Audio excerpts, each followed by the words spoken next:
You know, the biggest question I always get when I'm out socializing with people is, how's the market? Well, that's what we're discussing next. Hi, my name's Peggy Durstoff, and welcome back to my channel. I'm a realtor with HomeSmart here in the Denver metro area, and I focus on suburban living. And today we're discussing this market. Is it normal? Are we heading to a normal market? So the first thing we really want to address is the news that we've been reading about and hearing about of the decline in pending home sales. If we look here at this graph, we can see going back since 2012 how we've been going on at a very nice clip, selling properties. Everything looks pretty good until, of course, we hit about April of 2020 where everything's kind of tanked, and we can see that deep ravine that sits right there. And then once things started opening up again, we got the okay to sell houses. Boy, we went like gangbusters in the summer of 2020. All that pent-up demand, people realizing they could move around, they could work from home, etc. All of that is reflected here. Until we come to summer of 2021 and we start hearing the news, pending home sales going down slightly. So this next slide shows us that, if 100 is your historically healthy level here of home sales, we're doing quite well. So we're still way above what we would consider a normal selling season or regular sales. Now, as we look at this quote, she says, we're seeing some signs of softening in the housing market, but context is important here. We're still very much in a seller's market, but we are seeing some early signs of softening. So it becomes very important for us to now look at other things that might be affecting that.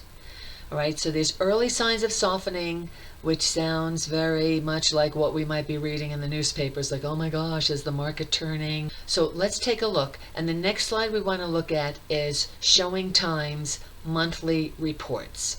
So here you can see, starting back in January of 2020 and going all the way through July of this year, the amount of showings that are occurring. And you can see, January, February of last year, they were going along pretty good, and then all of a sudden, whoa, wait a minute, they went way down. Well, that's obvious. It was COVID, everything was closing, people were very fearful. And, May came along, and people started to get a little more relaxed.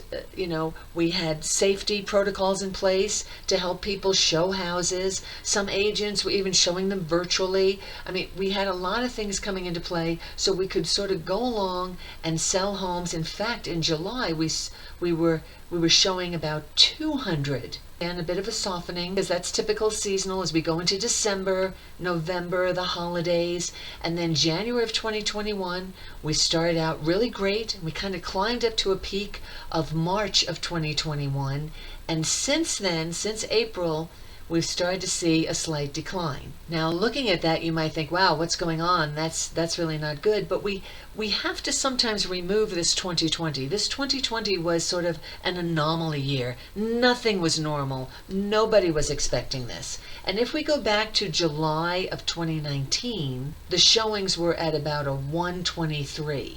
So you can see that even at a 189, we are still way above what would be considered, quote unquote, a normal market, and well above where we were in 2019. Now, this next slide is a quote from Ojo Labs, and they state that the U.S. housing market continues to be ultra competitive even as new COVID cases surge. But the new data shows the level of competition and the ensuing price increases may be cooling off just slightly.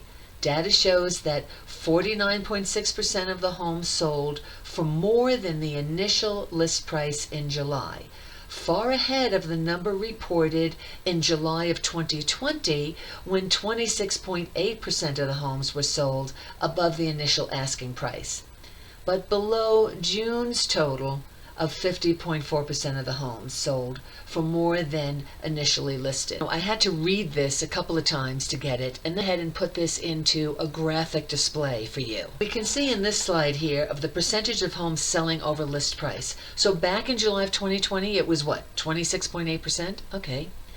June of 2021, it bumped up to 50. So basically half the houses, 1 out of every 2 homes, sold over asking. And now in July, it went down just a smidge. So 1 out of 2 homes selling over list price. Very, very robust market for sellers. And we want to talk about why we're in this market, non-normal market. Let's go ahead and take a look at a few more slides. Now this next slide, as you can see here, is the new monthly listing counts going back to about 2017, 2021. You know, if you look at 2017, 2018, 2019, the gray, the blue, and the white lines, they're way up there in terms of in thousands, 550, almost 550,000 homes sold in peak spring months of April and May, tapering off throughout the year to December, which makes sense. Again, you know, we have a healthy spring market, we have a healthy summer market, and then things start to decline. Kids go back to school, the holidays are coming. The people that are on the market are really the people that need to go. Anyway, if we go to 2020 in this slide now, we can see that this was a really odd year. March, we started to approach the norm. We were going to head on up there into the 500,000, thousands plus homes sold. But COVID hit and we plummeted down. Nobody was opening up their homes to strangers. And then as 2020 continued, we were not approaching the numbers that we had before. People weren't letting strangers into their houses. If you did go in, you had to wipe everything down, spray everything, wear basically a hazmat suit just to get in the door. So we can see that reflected in here. Look at the next slide, where we now see 2021 numbers. And we can see here, they started pretty low. Again, we're not really approaching previous years of 2017, 2018, 2019 in terms of volume of homes available for sale. And it is starting to level off again in the summer. So if these changing inventory dynamics continue, we could see a wave of real estate activity heading into the latter part of this year. So this is good news for people who want to buy in the fall or sell in the fall. With the vaccines, and as the vaccines work and they're shown to be working, then people might feel a lot more comfortable putting more of their homes on the market. So let's look at 5 reasons why today's housing market is not normal. You can see from this slide here that normal is basically conforming to a type, a standard, or regular pattern, characterized by that which is considered usual, typical, or routine. And we just saw that when we looked at the numbers of, say, houses for sale in 2017, 18, and 19. About 550,000 on average year over year of homes for sale. Now over the last couple of years, we haven't seen those numbers. And the first thing impacting that is, 1, mortgage rates. You can see that the average rates, like in the 70s, were in the 8s. And in the 80s, they jumped to double digits. And in the 90s, they went back to single digits. And the 2000s, they were in the 6s, which I thought, wow, it can't go any lower. And then 2010s, it went down to 4%. Then we take a look at this graph from today. Yep, we're at a whopping 2.87% for an interest rate. That's just crazy. Nobody ever thought it would get that low. We certainly wouldn't say that that's normal, given the historic rates we've just seen from the 1970s on. This next slide talks about the annual home price appreciation by calendar year. And we went all the way back to 1995. We have to think, are we heading into a more normal market with home price appreciation? If you look at price appreciation by year, most recently, they're estimating by the end of this year, we're going to see a 14% appreciation rate. That's a lot of appreciation. In fact, we've been in double-digit appreciation back in 2020 and now again in 2021. Normal or average annual appreciation usually is around 4%. Real estate is very local, so these are national numbers. Here in the Denver metro area, I think when I looked at last month, it was 13% appreciation year over year from August of 2020 to August of 2021. So, you know, the numbers are slightly different, but we're still in double-digit appreciation. Idaho, surprisingly, went up 23%. Next thing we have to look at, the third factor, is the months of supply of homes on the market, homes for sale. And if you look at the definition from NAR, months supply refers to the number of months it would take for the current inventory of homes on the market to sell, given the current sales price. Historically, 6 months of supply is associated with moderate price appreciation, and a lower level of month supply tends to push prices up more rapidly. Now, the way I always explain this to people when I'm at parties and they're wondering what the market's doing is that we need about 5 to 7 months to consider it an equal market. It's not a buyer's market or a seller's market. Anything over 7 months of supply, like we saw back in 08, 09, is a buyer's market. Anything under 5 months worth of supply is a seller's market, right? Less inventory, more buyers. Well, let's take a look at what happened here. As we look at this slide of months of inventory for homes for sale from 2011 to today, we can see that nationally there is a 2.5 month supply. That's nationally. So let me show you what happened here in Colorado. We are currently at 2 weeks supply. Remember, the nation is a 2.5 month supply. We're at 2 weeks supply. That's 2 weeks less than we had in August of 2020. And July was our real happening month, where we actually had 3 weeks supply of inventory, which was about the same as July of 2020. And this is where I think some of that news came out when you started reading the news in July about, oh my gosh, is the market softening? There's more homes on the market. There's more homes on the market? There was only 3 weeks supply. We're now back to 2. By the way, 2 weeks supply is what we started with in January of this year. The next thing we have to look at is how long does it take your home to sell? As you can see from this chart of average days on the market, average of 17 days on the market nationally. Here in Colorado, we have a whopping 4 days on the market. And actually in August, it moved to 5 days on the market, or as we like to say here, in the market, because that's the amount of time you're in the market where buyers are still bidding on your house. And then since I mentioned bidding, the last thing we want to look at to see if we're in a normal market is the amount of offers on your home.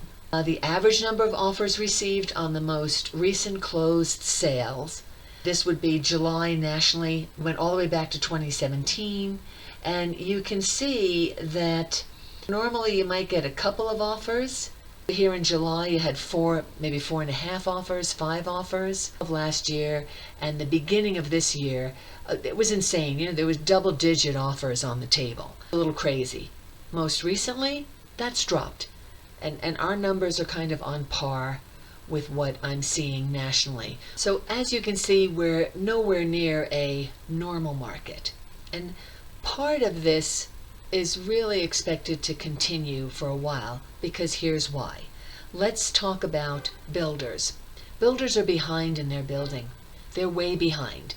They had massive building. In fact, you probably remember, if you're out looking at new builds at all, you remember the days when you'd see streets of new builds just waiting. It would say available, available, available on the signs as you drove down the block. These days when you drive down the block, it's sold, sold, sold, sold, or under contract or whatever, because the builders aren't building them like they used to. They're not building out the community and then waiting for the buyers. They've got the buyers in, and then they're building the house, and there are delays in their building. There's a delay in supplies, there's a delay in vendors, there's a delay in workers. I mean, they're behind. The second thing is everyone talks about forbearance. Now, if you go to my YouTube channel, I've put it in the email down below. Check out, I've got some stuff on forbearance. It really hasn't changed. And with the way the market's been, double-digit appreciation, people can easily sell their home if they're in trouble, can't renegotiate their mortgage. Will there be some foreclosures? Yes, we've seen some. There are some. But it's not the wave of foreclosures that everyone was expecting or that everyone thought would happen like we saw back in 08 and 09. And lastly, it goes back to supply and demand. There is no supply and there's plenty of demand. And we have demand from several camps. We have our millennials who are now in their 30s and having babies, and they want the house with the yard for the dog and the children and everything else. We have seniors who are going, you know what, the big house, everyone's gone. I don't need the big house, I want a smaller house. Also have people massively relocating. We're attracting people from Chicago, California, New York. This also is impacting our inventory.